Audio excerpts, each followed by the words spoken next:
Commercial default and the importance of proper presentment. Default means nothing without proper presentment. In this video, we show you how to enforce commercial remedy by mastering the presentation of your documents and turning silence into lawful power under UCC. In commercial law, a default arises not merely from non-payment, but from failure to respond to a lawful presentment. Presentment refers to the act of delivering a formal demand, notice, or claim to another party with expectation of performance or rebuttal.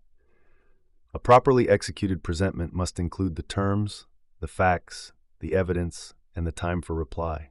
If the recipient fails to answer, they are deemed to have dishonored the presentment by silence, thus entering default. This principle is rooted in the Uniform Commercial Code, UCC, which governs negotiable instruments and commercial obligations. The UCC establishes the process for presentment, dishonor, and notice of dishonor, ensuring fairness in commerce and remedy for the injured party. A commercial default is not a criminal act, but a civil event that opens the door to remedy, lien, or enforcement of right. Hence, knowing how to draft and present lawful notices is critical.